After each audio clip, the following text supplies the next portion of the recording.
Hey guys, मुझे उम्मीद है कि आप इस वीडियो का पहला भाग देख चुके होंगे। अगर नहीं तो इस वीडियो में आगे बढ़ने का कोई मतलब नहीं है।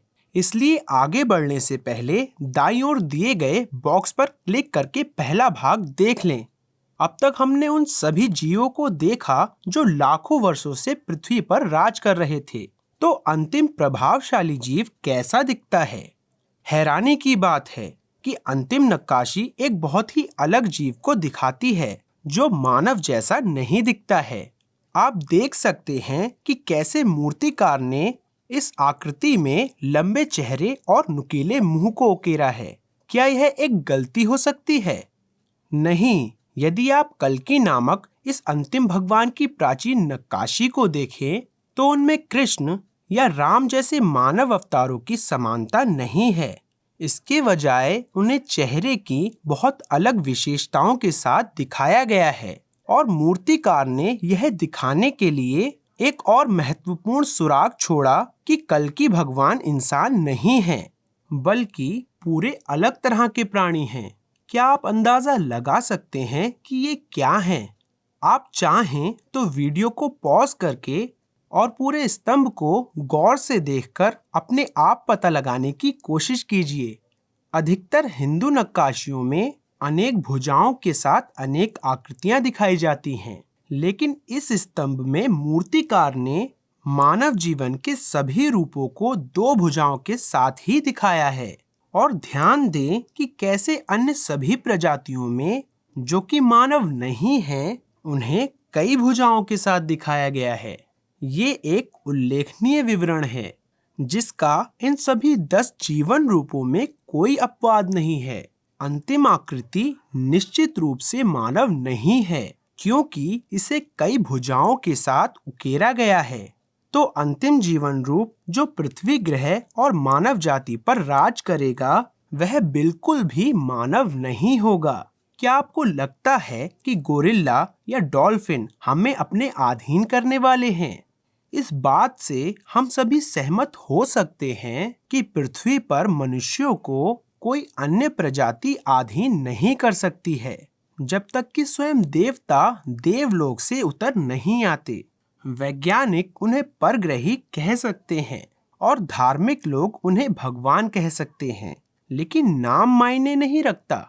वास्तव में जो मायने रखता है वह यह है कि प्राचीन हिंदू ग्रंथ उन 9 जीवन रूपों के बारे में आश्चर्यजनक रूप से सटीक थे जिन्होंने हमारे ग्रह पर राज किया था।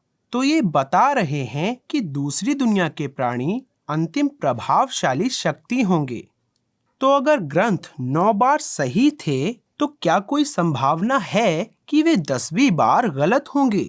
मेरा व्यक्तिगत विचार है कि कल्कि भगवान के आने की यह भविष्यवाणी भी 100% सटीक होगी।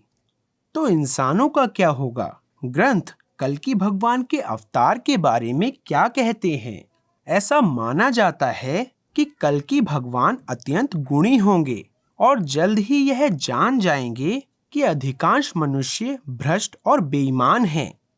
वह कुछ ईमानदार लोग जो उनके प्रति अपनी पूर्ण भक्ति दिखाएंगे, उन्हें छोड़कर पूरी मानव जाति को नष्ट कर देंगे। फिर कल्कि भगवान बचे हुए लोगों को लेकर एक नई सभ्यता की शुरुआत करेंगे।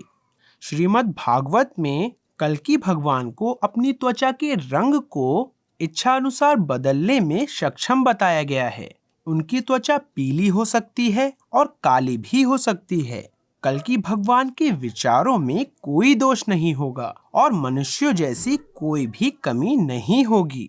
शास्त्र कहते हैं कि वह एक उड़ते हुए घोड़े पर एक चमकती हुई तलवार के साथ पहुंचेंगे जो एक बार से 1000 लोगों को मार सकती है। वैज्ञानिकों के लिए यह एक उन्नत लेजर हथियार हो सकता है क्योंकि सामान्य तलवारें धधकती नहीं हैं और एक बार में हजारों लोगों को नहीं मार सकती हैं।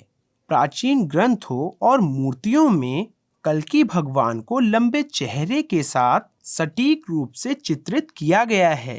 हालांकि पिछली कुछ शताब्दियों में नई संशोधित पुस्तकों में उन्हें एक इंसान के रूप में दिखाया गया है। अब आप सोचिए कि इस विकास को 2500 साल पहले आदिम लोगों द्वारा दर्ज किया गया था। प्राचीन भारतीय ग्रंथ इन सभी जीवन रूपों के बारे में सही क्रम में कैसे लिख सकते हैं? यह संयोग नहीं हो सकता, क्योंकि यह एक ऐसे तीरंदाज के समान होगा जो लगातार 10 बार बिल्कुल सटीक निशाना लगाए। यदि उन्होंने एक परिवर्तन किया होता, उदाहरण के लिए यदि वे कछुए को मछली के सामने रखते, तो पूरा सिद्धांत बिखर जाता। याद कीजिए, जब चार्ल्स डार्विन ने 1859 में विकासवाद के बारे में अपनी पुस्तक प्रकाशित की थी, तो लोग उनके असाधारण सिद्धांत से चकित थे। हालांकि यह 2500 साल पहले प्राचीन हिंदुओं द्वारा समझा गया था। यह असाधारण जानकारी कहाँ से आई? क्या यह जानकारी सीधे दूसरे संसार के प्राणियों से आई है? क्या उन्होंने प्राचीन हिंदुओं को विकासवाद के बारे में पढ़ाया था? हिंदू धर्म ग्रंथों में कई घटनाओं को दर्ज किया है जहां भगवान पृथ्वी पर उतरे और अपना ज्ञान मनुष्यों को दिया। यदि यह सच है, तो क्या उन्होंने उन्हें भविष्य में अपने आगमन की भी सूचना दी थी? कल्कि भगवान के आने की भविष्यवाणी कैसे की गई? अब याद रखें कि दिखाई गई प्रत्येक नक्काशी एक व्यक्ति की नहीं है, बल्कि जीवन का एक संपूर्ण समूह है जो ग्रह पर हावी था। यदि हम इसी तर्क को माने, तो कल्कि भगवान कोई एक भगवान नहीं है, बल्कि मनुष्यों से श्रेष्ठ दिव्य प्राणियों का समूह है। क्या यही असली कारण है कि हिंदू धर्म में सैकड़ों नहीं बल्कि हजारों देवताओं को माना जाता है? क्या यह अंतिम प्रबल प्रजाति हमारे अनुमानों से जल्दी आ सकती है? अपने पिछले वीडियोस में मैंने दिखाया है कि कैसे प्राचीन हिंदुओं ने पृथ्वी पर उतरने के लिए उपयोग किए जाने वाले विमानों या उड़ने वाले उपकरणों का विवरण किया है। आंकड़े बताते हैं कि पिछले साल से दुनिया भर में यूएफओ देखे जाने की संख्या दोगुनी हो गई है और अकेले इस महीने में पिछले महीने की तुलना में 26% की वृद्धि हुई है। क्या यह स्पष्ट संकेत है कि देवता हमारे ग्रह पर उतरने की तैयारी कर रहे हैं? अधिकांश लोगों के यूएफओ देखने की घटनाएं क्यों सामने आ रही हैं? क्या हम भगवान कल्कि के आगमन के सही समय की गणना कर सकते हैं? क्योंकि पिछली शताब्दी में अधिकांश हिंदू ग्रंथों को बहुत संशोधित किया गया है और इनमें निहित वैज्ञानिक संदेशों को केवल पौराणिक प्रतीकों के रूप में अनुवादित किया गया है। इसलिए हमें उन शास्त्रों और मूर्तियों पर निर्भर होना होगा जो वास्तव में प्राचीन हैं।